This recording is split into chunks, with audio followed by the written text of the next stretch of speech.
성님들 안녕하세요.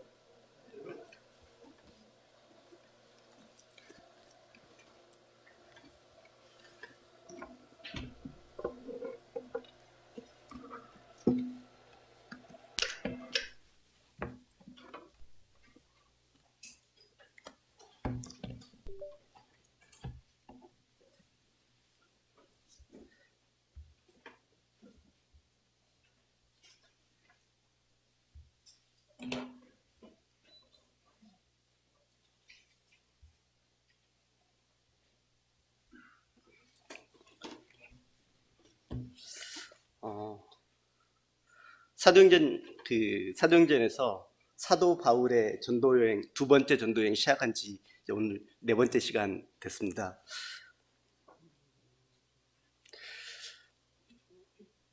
말씀을 보면서요. 1차 전도 여행하고는 조금 다르게 다가왔던 것 같아요. 이제 계속 보면서 그 이제 사도 바울이 그 2차 전도 여행은 그 그리스 지역, 발칸반도, 헬라 쪽에 유럽 쪽엔 처음 시작이라고 하잖아요. 그러면서 이제 그 처음 갔던 그 빌립보나 그리고 이제 그 다음으로 갔던 데살로니가나 이렇게 보면서 그 전에 그냥 신약성경 사도 바울의 서신서를 읽었던 때하고 그리고 이제 그 사도행전 2차 전도여행을 쭉 가는 부분을 이제 하나씩 따라가면서 조금 더 깊이 봐가면서 그 사이사이에 사도행전 이제 뭐 16장, 17장, 18장 계속 가면서 거기에 맞춰서 그 빌립보서를 읽고 데살로니가서를 읽고요. 데살로니가 전후서 이렇게 읽고 이제 고린도서를 이렇게 보고 할 때 다가오는 게 틀리더라고요. 그래서 상당히 많은 것들로 주님이 주시는 걸 봤습니다. 오늘은 이제 지난 시간에 이어서 바울이 이제 그 아테네를 떠나서 고린도로 가게 되는데요. 그 부분이 사도행전 18장입니다. 18장 1절부터 이제 끝나는 부분이 22절까지 되어 있는데 어떤 형제님께서 18장 1절부터 그 4절까지 좀 읽어주시면 감사하겠습니다.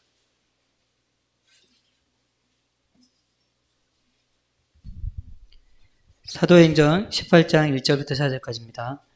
그 후에 바울이 아덴을 떠나 고린도에 이르러 아굴라라 하는 본도에서 난 유대인 한 사람을 만나니 클라우디오가 모든 유대인을 명하여 로마에서 떠나라 한 고로 그가 그 안에 브리스길라와 함께 이달리아로부터 새로 온지라. 바울이 그들에게 가매 생업이 같음으로 함께 살며 일을 하니 그 생업은 천막을 만드는 것이더라. 안식일마다 바울이 회당에서 강론하고 유대인과 헬라인을 권면하니라. 감사합니다. 주님께서 바울이 가는 길에 바울과 함께 할 수 있는 사람들, 또 바울을 도울 수 있는 사람들을 적재적소에 이렇게 미리 준비하시는 것들을 봤습니다. 바울이 처음 드로아에서 환상을 보고 이제 그 빌립보로 넘어갔는데 그때 이제 누가가 함께 했잖아요. 빌립보에서 누가를 남겨놓고 데살로니가로 갔고요. 빌립보에서는 이제 우리가 잘 아는 대로 이제 자주장사 루디아가 주님께서 먼저 보내셔서 바울을 거기서 이제 돕게 했죠. 데살로니가에서는 이제 또 바울의 친족이 거기에 있었잖아요. 이제 데살로니가를 지나서 베레아로 그리고 이제 아덴으로 가는데 바울이 이제 지난 그 베레아에서 아덴으로 갈 때는 이제 급히 혼자 떠났습니다.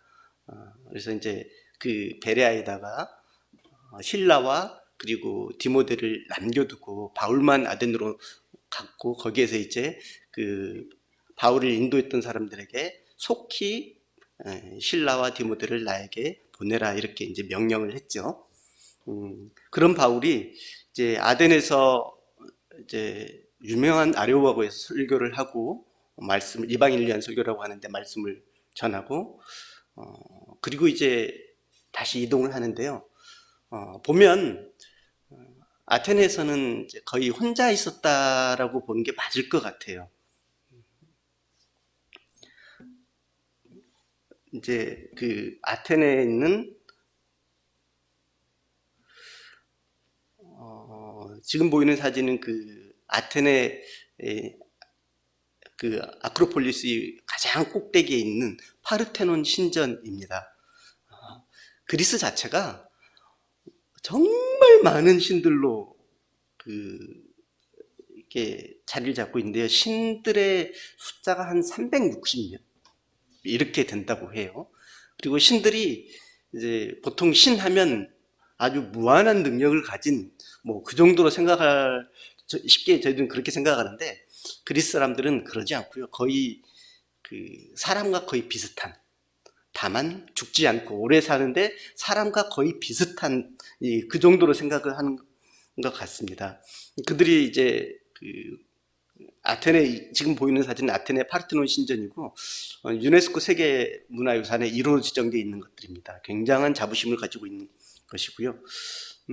여기서 이제 떠나서 바울이 그 다음 고린도로 향합니다.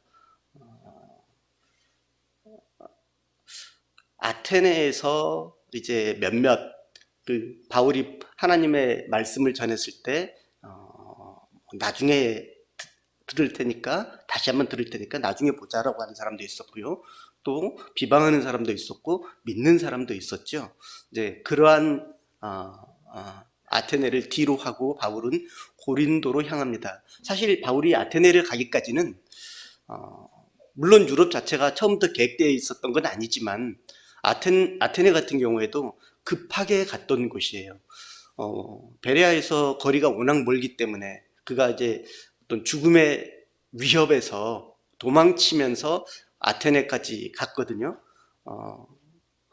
그리고 이제 아테네에서 역시 이제 장터에서 그리고 이제 회당에서 이렇게 복음을 만나는 사람마다 이제 그가 복음을 전했죠. 그리고 이제 아레오파고에서 설교를 했었고요. 이제 고린도로 향하는데 고린도는 아테네에서 한 80km, 86km 뭐 이 정도 떨어져 있다고 해요. 현재는 도로가 잘 나 있어서 한 60km가 살짝 넘는다고 하는데 한 1시간 내외 이 정도로 갈 수 있는 거리입니다. 이제 상당히 가깝죠. 둘 다 아가야 지방이고요. 이제 아가야 지방에 고린도 같은 경우에는 이제 아래쪽 좀 더 아테네보다 아래쪽에 위치하고 있어서 펠로폰네소스 반도에 위치한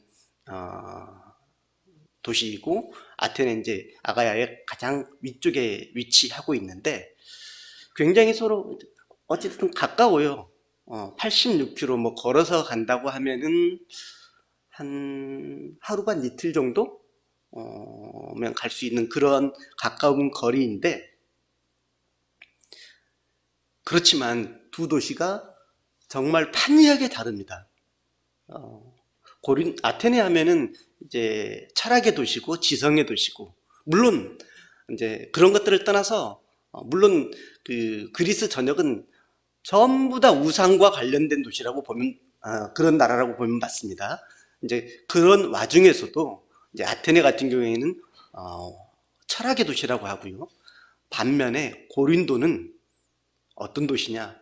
환락의 도시라고 보면 맞습니다. 완전한 환락의 도시라고 보면 맞습니다. 고린도보다는 아테네가 먼저 더 크게 발전했지만 나중에는 서로 이제 앞뒤가 바뀝니다. 다른 사진을 한번 보면 이거는 이제 그 마케도냐를 이제 중심에 둔 사진인데요. 이걸 왜 제가 이 사진을 보여드리냐면 이 사진이 고린도가 그 그리스 발칸반도 가장 아래쪽에 위치한 펠로폰네소스 반도인데 그 위치가 굉장히 좀 특이해요. 그래서 이제 보면은 이 사진에 보면 아덴이라고 돼 있는 데가 있고 그 밑에 고린도가 있는데 그 지나가는 길이 굉장히 좁죠. 그 사진을 보이기 위해서 이제 제가 몇 장을 이렇게 더 가져왔습니다. 여기도 보면 역시 펠로폰네소스라고 되어 있고 그 위쪽에 보면은 땅이 굉장히 가늘어 보이잖아요. 고린도의 위치가 그렇습니다. 그리고 이제 고린도 같은 경우에는 이게 바울 당시의 고린도와 현재의 고린도와는 전혀 다른 도시입니다. 지금의 고린도는 항구 도시예요. 그렇지만 바울 당시의 고린도는 항구보다는 내륙적으로 이제 좀 더 들어간 그 고린도 아크로 요새가 있는 그 아래쪽에 내륙 도시입니다. 근데 이게 좀 중요한데요. 이 고린도는 좀 전에 보셨던 것처럼 이 위쪽 마케도니아 지역하고 그 다음에 아래 아가야 지역에서도 펠로폰네소스하고 이렇게 연결되는 그래서 굉장히 좁은 지역입니다. 땅이 이게 지협이라고 그래요. 우리 협곡 이런 말 하잖아요. 이제 협곡이란 말도 하는데 이제 바다 쪽에서 좁은 곳은 뭐 해협, 그 다음에 이제 계곡은 협곡, 그 다음에 땅은 지협에서 정말 좁은 곳을 이렇게 일컫는 말인데요. 이 고린도 같은 경우에는 위쪽 그 아테네에서 마게도냐에서 아래쪽으로 펠로폰네소스로 내려오는 그쪽에 굉장히 좁은 땅입니다. 보시면은 그 고린도가 있는 좌측으로는 이제 이오니아해 또는 아드리아해 이렇게 바다가 있고 그 옆에 이제 좌측에 로마가 있습니다. 이탈리아 반 로마가 있습니다. 오른쪽으로 에게해라고 되어 있는데 에게해 그리고 그 이제 우측으로 아시아가 있습니다. 아래쪽으로는 지중해 바다입니다. 이 고린도가 위치한 곳이 바로 이곳인데요. 이제 원래 고린도는 그 고대 그 산 밑에 도시가 일찌감치 자리를 잡았다가 주전 한 146년경에 로마에 의해서 이제 멸망했어요. 한번 도시가 멸망하고 난 다음에 이제 이 도시를 그 다시 재건했는데요. 로마의 줄리어스 시저가 고린도 지역을 보니까 위치가 굉장히 좋거든요. 여러 가지로 위치가 좋아요. 그래서 주전 한 41년경, 44년경 이때쯤에 다시 이제 이곳에 도시를 만드는데 그때는 아주 계획적으로 만듭니다. 146년경에 멸망했고 그 다음에 이제 줄리어스 시저가 자신의 그 군사들 중에서 이제 공을 세웠거나 퇴역한 병사들과 그 가족들을 고린도로 이주시키고 거기에 도시를 건설하고 계획적으로 도시를 이제 건설하고 그리고 거기에 이제 그 자기 태역병 위주의 군사들 위주의 땅을 분배해주고 그러면서 도시를 의도적으로 키웠습니다. 그것이 바로 고린도입니다. 그렇게 해서 생겨난 고린도고요. 이 이후부터는 이 고린도가 이제 시저가 계획적으로 도시를 조성을 했잖아요. 그렇기 때문에 잘 만들어졌어요. 그래서 상당히 이제 많은 사람들이 오고 하면서 도시가 점점점 커지다가 나중에 이제 아덴보다 더 커지게 됩니다. 거기에는 한 가지 이유가 있는데요. 아까 제가 지협이라는 얘기를 했는데 저쪽 그러니까 마케도니아 쪽에서 아래쪽으로 내려가는 사람들과 그 다음에 펠로폰네소스 아래쪽 아가야 쪽에서 위쪽으로 올라가는 사람들 그리고 이 고린도 왼쪽 아드리아해 이쪽에 이제 로마로 가는 수많은 이제 그 무역품이라든가 많은 물물들이 로마로 가야 하는데 로마로 가는 사람들 로마에서 다시 와가지고 아덴이나 또는 이제 그 아시아 쪽 그쪽으로 이제 무역하는 사람들 수많은 사람들이 이 고린도를 지나가더라고요. 지나갈 수밖에 없더라고요. 이 아드리아의 왼쪽에서 로마 쪽에서 올 때 물론 그 아래쪽에 바다를 배로 쭉 돌아가면 되지만 배로 돌아가면 한 일주일 정도 시간이 더 걸려요. 단순히 시간만 한 일주일 정도 더 걸리더라고요. 또 하나가 뭐냐면 아래쪽에는 이제 지중해에서부터 오는 강한 바람 때문에 항해가 조금 많이 어렵고 위험하죠. 대신에 그 고린도 위쪽에서는 이 아드리아해를 통해서 들어오는 데는 그 육지와 육지 사이에 잔잔한 바다를 오기 때문에 굉장히 안전하고요. 그리고 이 고린도만 탁 통과하면 그 다음에 아테네로 가는 거라든가 또는 이제 에베소 쪽으로 하는 거에서 굉장히 유리한 장소입니다. 그래서 사람들이 이쪽으로 정말 많이 몰려들기 시작했어요. 시저가 도시를 건설하고 난 후에 점점점 많은 사람들이 오게 되는데요.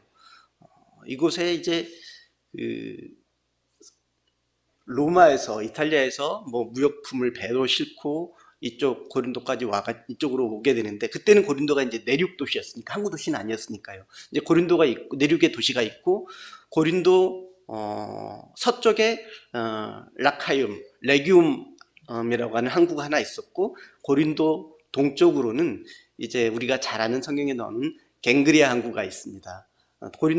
고린도는 두 항구를 끼고 양쪽에 끼고 이제 중간에 도시가 있거든요. 서울 같은 경우에는 인천이 항구잖아요. 그런 식으로 고린도도 이제 항구를 두 개를 양쪽에 끼고 있는데, 로마 쪽에서, 이탈리아 쪽에서 오는 배들이 이 레기움 항구, 라카이움 항구에 물건을 내리고요. 그리고 다시 이제 그 물건을陸路로 옮겨서 맞은편 반대편에 있는 갱그리아 항구로 옮겨가지고 거기서 다시 배에 물건을 싣고 이제 뭐 에베소나 아테네나 이런 데로 가고, 그러다 보면 고린도 쪽에 사람들이 머무를 수밖에 없더라고요. 거기서 당연히 머물러야 하고 짐도 옮겨야 하고 이런저런 많은 사람들이 그 돈을 벌기 위해서 또 일거리를 찾아서 오게 되는 곳이 이 고린도였습니다. 이렇게 하다 보니까 이제 그 힘들잖아요. 사람들이 고대부터 이제 생각해놓은 여러 가지 생각들을 많이 하면서 이제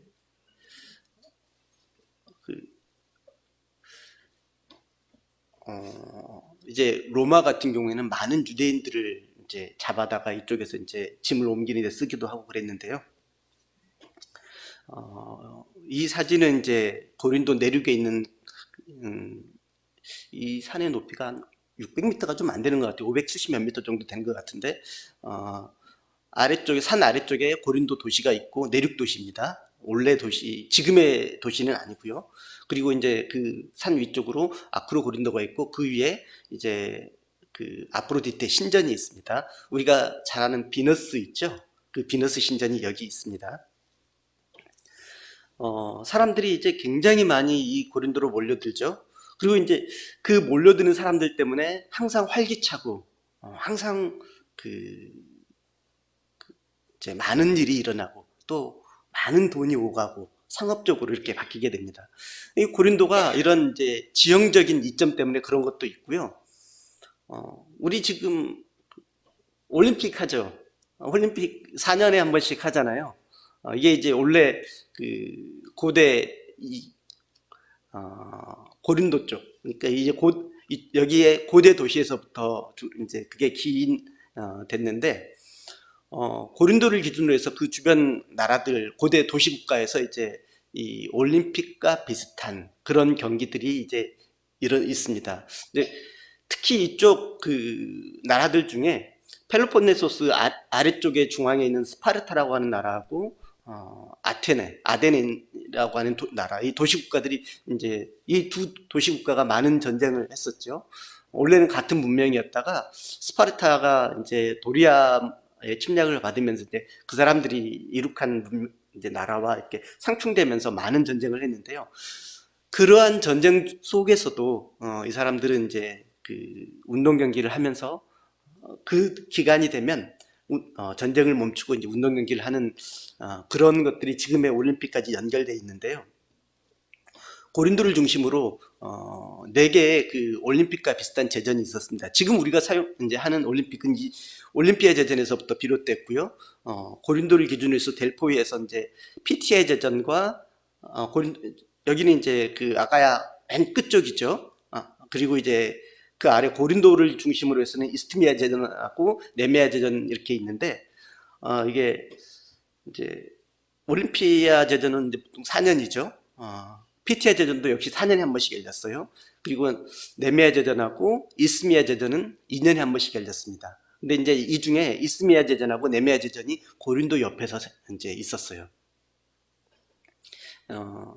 이 제전이 있을 때마다 엄청난 사람들이 몰려들죠. 와서 운동 경기를 한단 말이에요. 많은 사람들이 여기 와서 구경하고 묵고 경기에 참여하고 그러면서 엄청나게 많은 또 고린도 같은 경우에는 이제 부를 축적하게 되는 그런 도시가 됐습니다. 이 사진은 이제 라카이움 항구에서 이제 물건을 이제 화물을 이렇게 옮기는데 화물만 옮기는 게 아니라 이때는 이제 배도 통째로 옮겼어요. 화물을 내리고 싣고 내리고 이제 그러다 보면 시간들이 많이 가니까 아예 그냥 배를 통째로 옮겨가는, 여기는 이제 서쪽에서 이제 배를 무트로 끌어올리는 시설이고요. 이제 이건 그냥 그림입니다. 이제 약간 물길을 만들고 배를 끌어올리죠. 이제 마차와 사람의 노동력과 노예들을 썼고요. 노동력과 그리고 이제 말들이나 이런 것들을 사용했죠. 그리고 바닥에 이제 바퀴를 달아서 배를 옮길 수 있는 디올코스라고 해서 이것을 만들었는데, 이렇게 가능했던 이유가 이제 고린도가 굉장히 바다와 바다 사이 거리가 짧았어요. 한 9km 정도 됐었고, 현재 고린도 운하는 6.7km 정도 됩니다. 그러니까 이제 그 부분을 통해서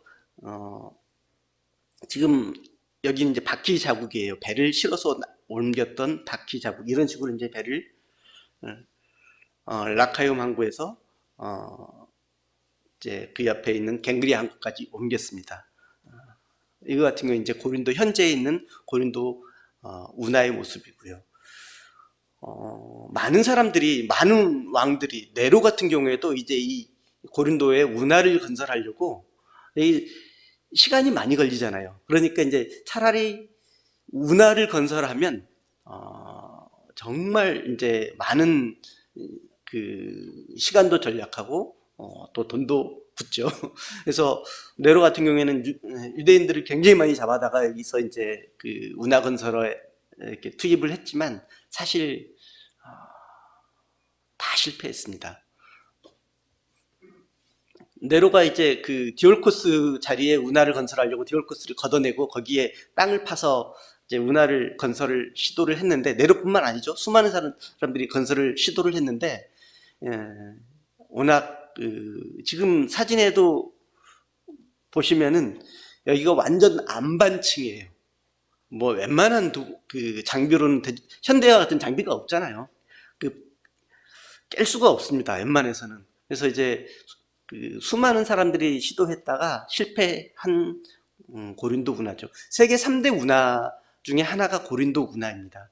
3대 운하 하면은 이집트에 있는 수에즈 운하하고 그리고 이제 파나마 운하하고 그리고 이제 고린도 운하가 있는데, 이 수에즈 운하는 아무래도 이제 사막이고 모래 쪽이다 보니까 길이는 길지만 운하를 건설하는 데는 되게 쉬웠습니다. 그러나 이제 파나마 운하 같은 경우에는 워낙 높고 그래서 굉장히 이제 정글 쪽에 있어서 힘들었죠. 그렇지만 파나마 운하와 수에즈 운하를 다 성공했기 때문에 거기에 고무돼서 그리스 정부도 이제 여기 고린도 운하를 건설하기 위해서 많은 애를 썼고, 그런데 이제 계속 실패하다가 사실 이 운하는 1800년이 넘어가서야 이제 겨우겨우 성공을 하기는 했어요. 그렇지만 이제 이 운하가 워낙 바위가 두터운 안반층이다 보니까 깊이 깨지를 못해서 운하의 깊이가 8m 정도, 그리고 너비가 한 21m 정도, 높이가 절벽이 한 70m 정도, 그 정도 되는. 근데 사실은 이렇게 운하를 만들긴 했는데, 초기에는 이제 운하를 통해서 많은 돈을 벌어들였지만, 뒤로 가서는 이 너무 운하가 좁기 때문에 이제 이제 배들이 점점 커지고 많은 무역을 실으면서 이 운하는 더 이상 이제 사용하지 않게 됐습니다. 어찌됐든 여기까지 이제 볼 때 이 고린도가 가지고 있는 지형적인 것들이 운하, 그 다음에 이제 고린도를 주변으로 해서 이제 2년마다 열리는 두 개의 제전들, 이런 것들 때문에 고린도가 엄청나게 많은 사람들이 몰려들었죠. 아주 멀리서부터 많은 꿈을 안고 나도 거기에 가서 부자가 되어 보겠다라고 하는 그런 꿈을 안고 많은 사람들이 이곳에 몰려들었습니다. 항상 사람으로 북적북적했죠. 그러다 보니까 많은 이제 건축물들이 생겼고요. 또 이 그리스의 많은 신들이 이 고린도에 생기게 됩니다. 고린도에 수많은 건축물들이 이제 생기는데 대부분 신전을 위주로 해서 생겼던 건축물들이죠. 이제 파르테논 신전 같은 경우에는 아테네에 있었고요. 이제 이런 신전들이, 이거는 고린도에 있는 아폴로 신전이고요. 근데 이제 대부분 이런 신전들이 굉장히 이제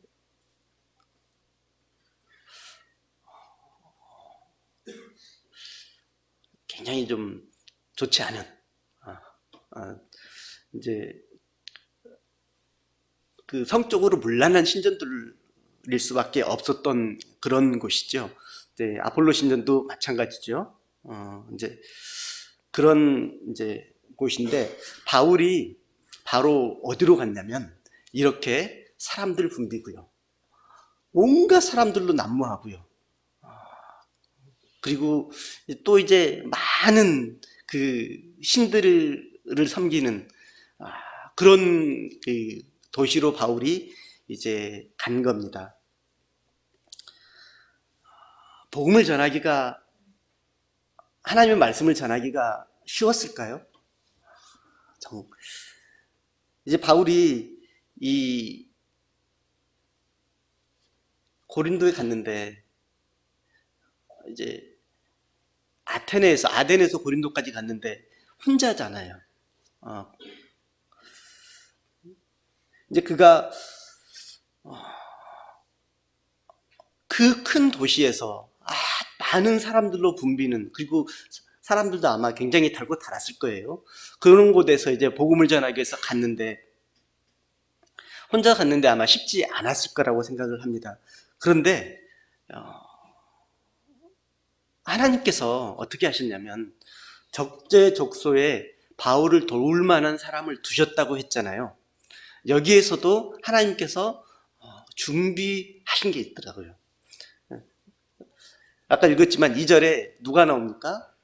아굴라, 그리고 브리스길라가 나오죠. 아굴라와 브리스길라가 나옵니다. 이들은 모두 로마에 있었던 사람이고요. 아굴라 같은 경우에는 유대인입니다. 본도 출신의 유대인이에요. 바울이 처음에 2차 전도 여행을 가면서 비시디 안디옥을 지난 다음에 가려고 했었던 곳이죠. 흑해 남쪽 동쪽 연안에, 남동쪽 연안에 이제 본도가 있고요. 나중에 베드로가 이쪽에 이제 편지를 보내죠. 이 본도 출신의 유대인 아굴라, 그리고 이제 브리스가죠. 로마인 이 두 부부가 로마에 있다가 이제 이 고린도로 오게 됩니다. 그리고 바울을 만나는데요. 오게 된 배경이 이렇습니다. 글라우디오는 이제 로마의 4대 황제거든요.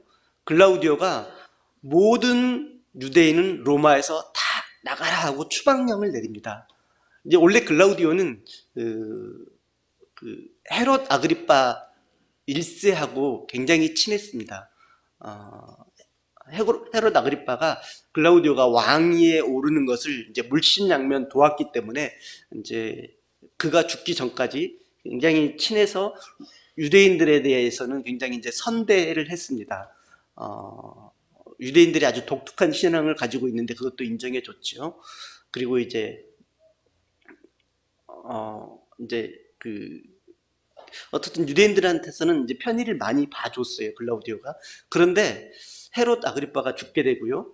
그리고 유대인들이 로마에서 자꾸 말썽을 일으키는데 그 말썽이 폭동 수준에까지 이릅니다. 그게 뭐냐면 정통 유대인들하고요. 그리고 이제 기독교라고 말할 수 있을지 모르겠는데 예수 그리스도를 전하는 사람들하고 이제 유대인들이 계속 부딪히게 됩니다. 그리고 이제 글라우디오 전까지는 이제 글라우디오가 초창기에는 이제 유대인들을 많이 선대했는데 로마 같은 경우에는 카이사가 이제 황제가 신과 같은 존재잖아요. 그게 이제 어느 때 제일 심했냐면 글라우디오 때 제일 심했습니다. 자기 자신을 황제를 신으로 섬기게끔 했는데요. 유대인들은 절대 그게 용납이 안 되죠. 그것 때문에 이제 계속해서 마찰이 일어나고 이제 어려움이 되니까 글라우디오가 모든 유대인들을 다 로마에서 나가게끔 추방령을 내렸고요. 이 추방령에 의해서 이제 아굴라가 이제 브리스가와 아굴라가 이제 이곳 고린도까지 오게 되는데 여기서 바울을 만납니다. 물론 글라우디오가 추방령을 내렸으니까 이제 나갈 수밖에 없었지만 하나님께서는 그렇게 쓰셔서 바울을 만나게 하셨습니다. 그리고 이곳에서 바울과 같이 생활하고 같이 이제 업이 같다고 그랬잖아요. 하는 일, 직업이 같다고 그랬죠. 같이 생활하고 같이 살면서 또 같이 일하면서 이제 바울의 아주 든든한 동역자가 됩니다. 첫 시간에 제가 말씀드렸었는데 바울은 이제 빌리기아 다소 출신이잖아요. 그리고 이제 바울은 어려서부터 랍비 교육을 받고 자란 사람이고요. 랍비 교육의 일환으로 다른 직업을 반드시 랍비 교육 일환으로 이제 받게끔 돼 있었는데 바울 같은 경우에는 천막을 만드는 기술을 이제 랍비 교육을 받으면서 배웠지요. 다소가 그 목축업이 굉장히 유명했고요. 그리고 그 고급 천막을 제조하는 기술, 굉장히 비싼 고가에 팔리는 그런 도시였기 때문에 거기서 이제 바울이 그런 것들을 이제 배웠는데 여기서 아굴라를 만나서 같이 일을 하게 됩니다. 지금 같은 사진이고요. 이게 이제 그때 당시에 고린도 지역의 일부를 복원해 놓은 사진입니다. 바울은 이곳에서 이제 복음을 이제 4절에 보면 안식일마다 바울이 회당에서 이제 강론했다고 나와 있죠. 그리고 유대인과 헬라인을 권면했다라고 나와 있는데 그 다음에 보면요. 여기까지는 이제 회당에서 강론하고 변론했는데 회당의 문화가 그렇죠. 변론하고 토론하고 그런 문화죠. 그런데 5절에 보면은 이제 바뀌게 되는 게 뭐가 있냐면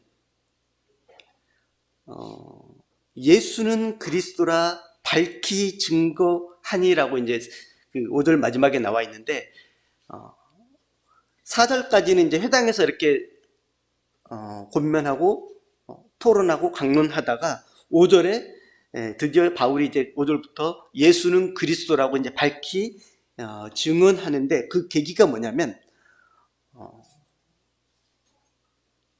마게도냐에 있던 실라와 디모데가 이곳 고린도로 내려와서 합류한 겁니다. 보면 마게도냐로부터 내려옴에 바울이 하나님의 말씀에 붙잡혀 이렇게 기록되어 있습니다. 그 전까지는 이제 이렇게 토론하다가 바울과 이제 실라와 디모데가 내려오니까 그때 이제 하나님의 말씀에 붙잡혀 그리고 예수는 그리스도라고 밝히 증언합니다.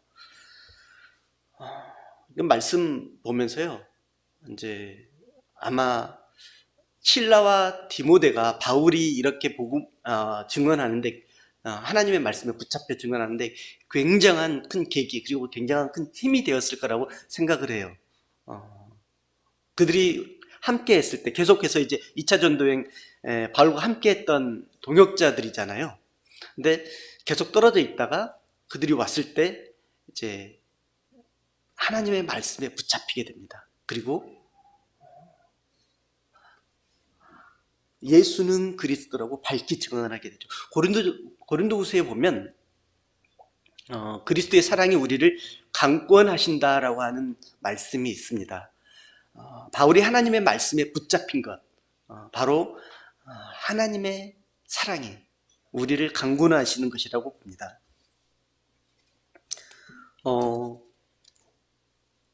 이제 바울이 여기서 이와 같이 이제 그 하나님의 말씀을 붙잡혀서 이제 예수는 그리스도라고 강하게 증거하고 이제 그때부터 힘을 내서 막 증거하니까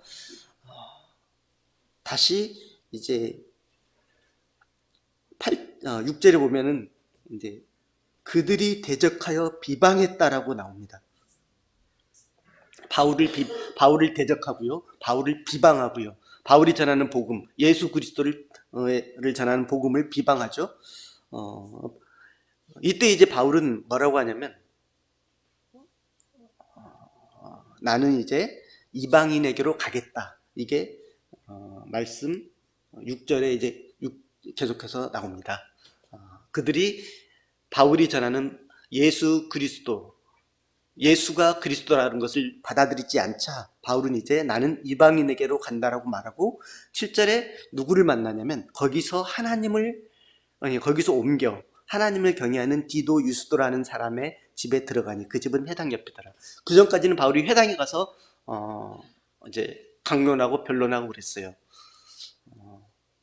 근데 이제 바울은 더 이상 이제 회당을 아마 들어가지 못하게 된 것 같고 회당 바로 옆에 있는 디도 유스도 집에 거하면서 이제 거기서 사람들에게 복음을 전합니다. 그 열매가 이제 8절에 나오는데 디도 유스도는 이제 그쪽 헬라 사람이죠. 유대인이 아니죠. 8절에 보면 또 회당장 그리스보가 온 지방과 더불어 주를 믿으며 수많은 고린도 사람도 듣고 믿어 침례를 받더라. 바울이 예수는 그리스도라 하나님의 말씀에 붙잡혀 복음을 강하게 전하니까 비록 대적들이 나오기는 했지만 그러나 회당장 그리스보가 이제 주님을 믿게 되죠. 그리고 수많은 고린도인들이 회당장 그리스도와 그 가족이 믿게 되고 수많은 고린도인들이 듣고 믿게 됩니다. 그리고 침례를 받게 됩니다. 이러한 역사들이 일어나기 시작하니까 아마 바울도 아마 굉장히 마음에 그 깊은 아마 감사가 또 기쁨이 있었을 거예요. 이제 9절에 보면 바울에게 두 번째 환상이 나타납니다. 처음 드로아에서 환상이 있었죠. 건너와서 우리를 도우라. 이런 환상을 바울이 보고 빌립보로 옮겨갔는데 지금 이 고린도에서 다시 한번 환상이 나타나는데요. 환상 가운데 밤에 주께서입니다. 환상 가운데 이제 나타나셔서 말씀하시는데 두려워하지 말며 첫 번째 두려워하지 말며 두 번째 침묵하지 말라. 그리고 이제 내가 너와 함께 있겠다 이런 약속을 하십니다. 두려워하지 말고 침묵하지 말고 내가 너와 함께 있겠다.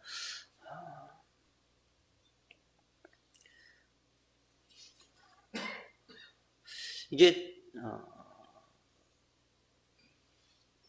하나님의 말씀을 침묵한다는 게 바울에게 있어서는 조금 잘 어울리진 않는 것 같아요.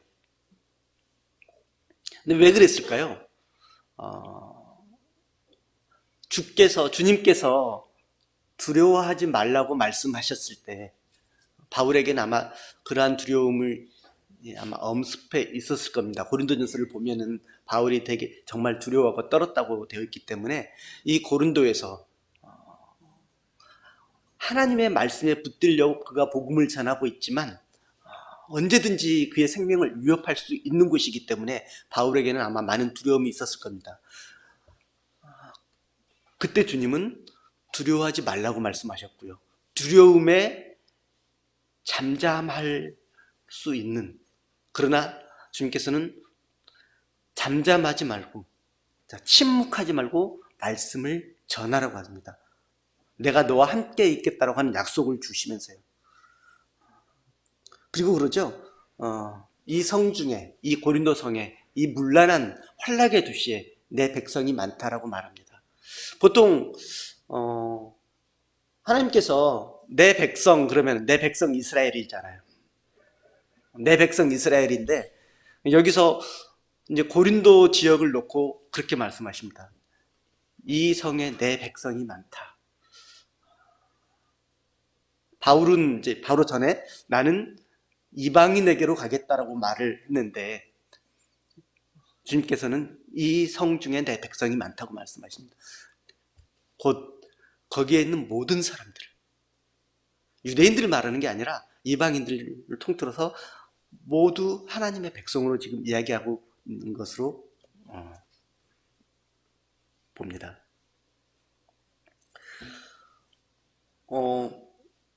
바울이 이렇게 이제 고린도에서 지금 이제 하나님의 말씀에 붙들려서 그리고 이제 하나님의 환상을 보면서 이 고린도에서 1년 6개월을 머물면서 이제 복음을 전하고 또 가르치고 합니다.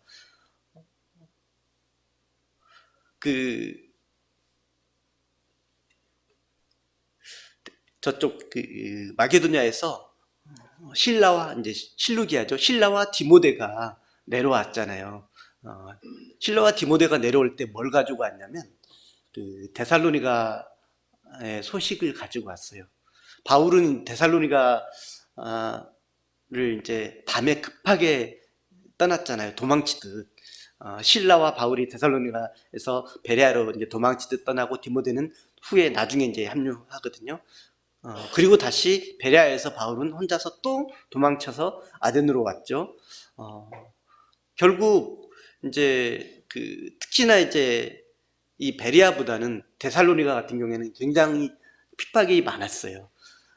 그런데 이제 그런 것들 때문에 이제 많은 염려가 있었을 것인데 신라와 디모데가 고린도로 내려왔는데 합류를 했는데 바울에게 어떤 소식을 전해주냐면 데살로니가 교회가 정말 잘 성장하고 있다고, 바울을 정말 염려하고 있다고, 바울이 도망간 것이라고 생각하지 않고 바울을 위해서 기도하고 정말 잘 있다라고 하는 소식을 전해줍니다. 그래서 바울은 이 고린도에 1년 6개월, 최소 1년 6개월이거든요. 이제 1년 6개월을 머물면서 이제 신라와 디모데가 전해준 소식을 받고 이제 그가 데살로니가에 이제 안부와 감사와 이런 편지를 쓴 게 첫 번째 편지가 데살로니가 전서입니다. 그래서 굉장히 이제 디모데를 통해서 물어왔던 질문이나 이런 것들을 이제 바울이 이제 설명해주고 하는 첫 번째 감사의 편지가 데살로니가 전서였고요. 그리고 나서 약 한 1년 뒤에 다시 이제 소식을 들었을 때 데살로니가 쪽 이제 성도들이 이제 잘못된 교리, 잘못된 재림 때문에 이제 이제 아주 이제 뭐라 그러죠? 약간 방탕한 제멋대로 사는, 이제 금방 주님 금방 오실 텐데 우리가 일할 게 뭐가 있어? 그냥 놀지, 직업 버리고 조금 방탕한 그런 쪽으로 흘러가는 부분에 있어서 바울이 이제 권면하고 질타하고 하는 게 두 번째 편지, 데살로니가 후서입니다. 바울은 이곳 고린도에서 데살로니가 전서와 후서를 기록해서 보냅니다. 그리고 하나 더, 이제 바울은 이곳 이제 마케도니아와 아가야 쪽에 이제 유럽 쪽 복음 이제 건너왔지만 먼저는 1차 전도 여행 터키 쪽 갈라디아 쪽을 거쳐 왔잖아요. 이제 먼저 그쪽을 거쳐 와서 예루살렘 총회에서 이제 오직 믿음으로, 율법이 아니라 할례가 아니라 오직 믿음이다라고 하는 부분에서 이제 그렇게 결정된 부분들을 이제 공유하고 알려주고 기뻐하고 그랬었는데, 바울이 이곳 고린도까지 왔을 때 이제 어떤 소식이 들리냐면, 그쪽 갈라디아에 있는 교회들이 다시 유대에서 건너온 할례주의자들에 의해서 이제 율법으로 돌아간다는 소식을 듣고 바울이 이제 거기에 다시 편지를 적어서 보내는 곳. 고린도에서 세 편의 편지를 쓰는데, 데살로니가 전서, 후서와 그리고 이제 갈라디아서입니다. 그래서 갈라디아서에 이제 갈라디아 쪽에 있는 교회들을 향해서 오직 복음이다라고 하는 내용을 갈라디아서에 쭉 기록해서 보낸 게 이제 갈라디아서입니다. 바울은 이제 그렇게 이 고린도 지역에서 사역을 합니다. 바울이 이렇게 사역을 하고 있을 때 이제 12절에 보면 이 고린도에 새로운 총독이 부임합니다. 갈리오죠. 갈리오가 새로운 총독으로 이 고린도 지역에 부임하게 되는데, 이때 이제 유대인들이 들고 일어납니다. 그전에는 가만히 이제 뭐 계속 실랑이가 있었겠죠. 그러다가 새로운 총독이 일어나니까 잘 됐다 싶어서 이제 일제히 바울을 데리고 고소합니다. 그리고 이제 법정으로 끌고 가는데, 지금 제가 이 사진이 이제 현재 고린도 유적을 발굴하고 있는 사진이고요. 사진 자측에 일자로 쭉 나와 있는 것이 로마가 닦아놓은 대리석으로 된 길입니다. 레기움 가도 또는 라키움, 이제 고린도 서쪽에 있는 항구로 가는 이 대리석 아래쪽이 이제 항구에서 오는 길이고요. 그 위쪽에 그 길이 끝나는 위쪽에 운동장 같은 곳이 있고, 그 중앙에 모은 돌담이 있는데, 이 갈리오가 있는 총독 관저가 여기에 있습니다. 이 유대인들이 일제히 바울을 끌고 와서 갈리오에게 와서 이제 바울을 고소합니다. 그때 그 갈리오가 유대인들의 말을 들어주지 않아요. 들어주지 않고 어떻게 하냐면, 볼까요? 이제 일제히 이제 고소하는 장면이 12, 13절 나오는데, 14절에 이제 뭐라고 기록하냐면, 바울이 이제 입을 열고자 할 때, 유대인들이 고소하는 것에 대해서 변명하고자 바울이 입을 열고자 할 때, 갈리오가 유대인들에게 이르되, 너희 유대인들아, 만일 이것이 무슨 부정한 일이나 불량한 행동이었으면 내가 너희 말을 들어주는 것이 옳거니와, 만일 문제가 언어와 명칭과 너희 법에 관한 것이면 너희가 스스로 처리하라. 나는 이러한 일에 재판장 되기를 원하지 아니하노라. 이렇게 말하고 갈리오가 쫓아내버립니다. 군사들을 동원해서 유대인들을 다 쫓아내버립니다. 그런데 이것은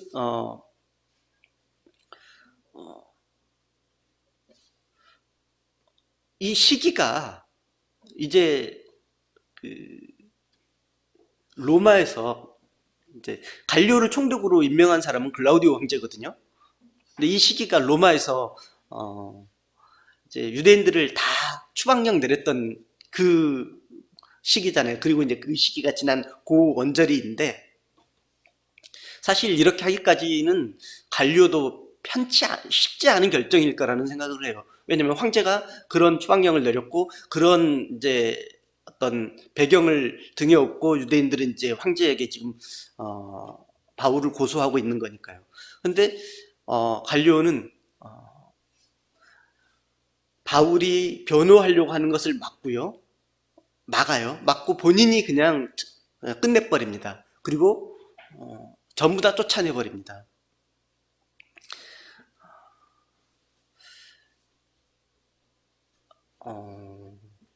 여기에 대해서 이 유대인들이 더 이상 거기에 대해서 뭐라고 하질 못해요. 유대인들뿐만 아니라 이제 갈리오가 아가야 총독이잖아요. 주변에 다른 총독들도 많이 있을 거 아니에요.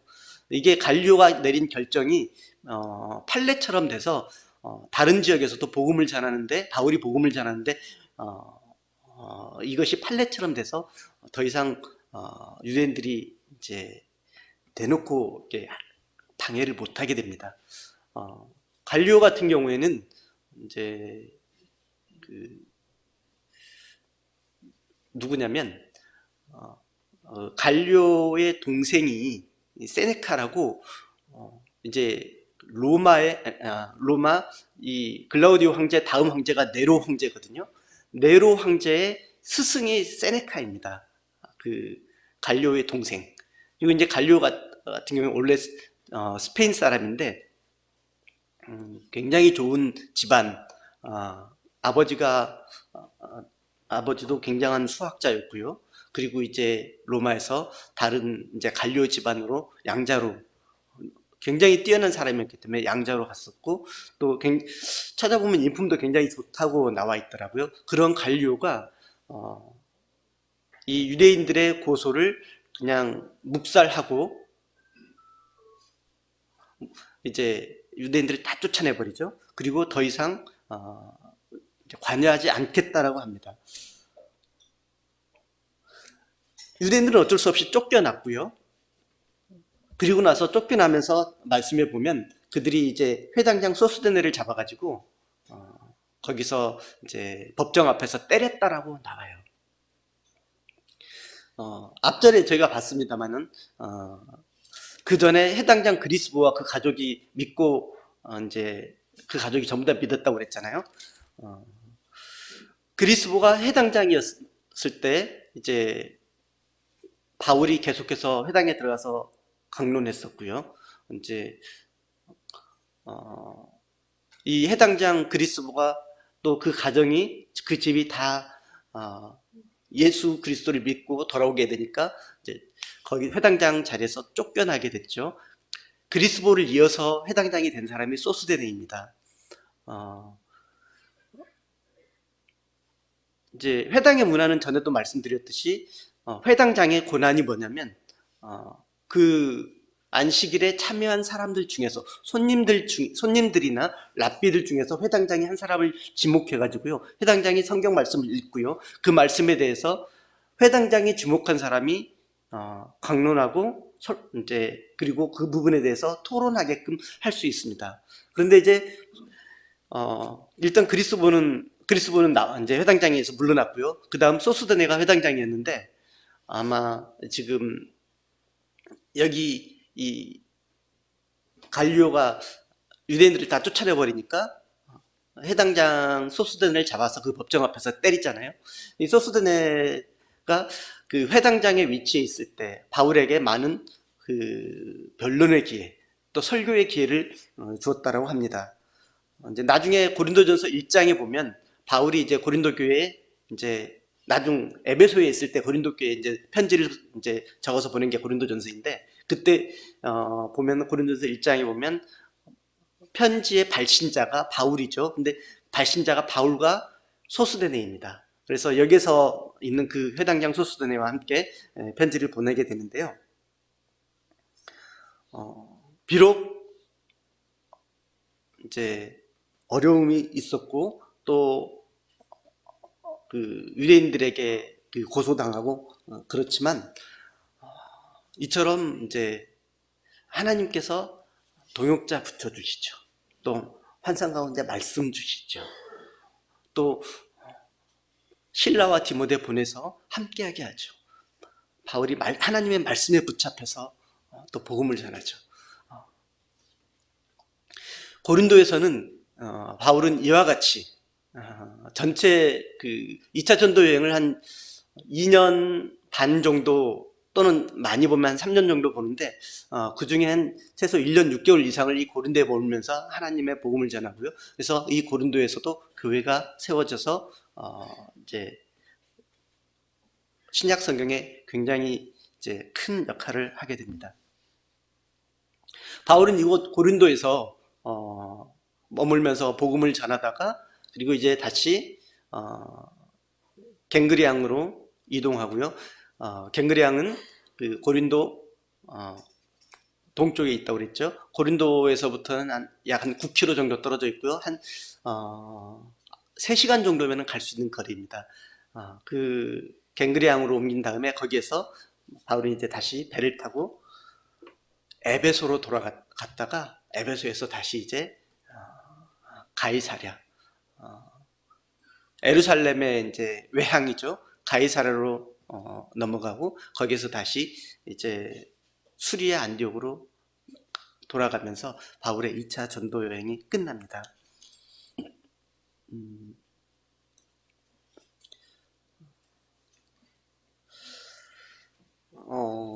이 2차 전도 여행, 유럽의 하나님의 복음의 말씀이, 하나님의 복음이 예수 그리스도의 부활의 증거가 정해진 것이 큰 것이기는 합니다만은,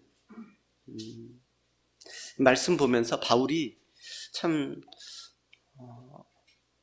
물론 이제 하나하나가 다 정말 중요하고 귀하고 크더라고요. 주옥 같고, 뭐 빌립보, 뭐 또 데살로니카, 베레아, 뭐 정말 다 귀하더라고요. 근데 이제 이 고린도에 있을 때 바울이 정말 무엇에 붙잡혔는지,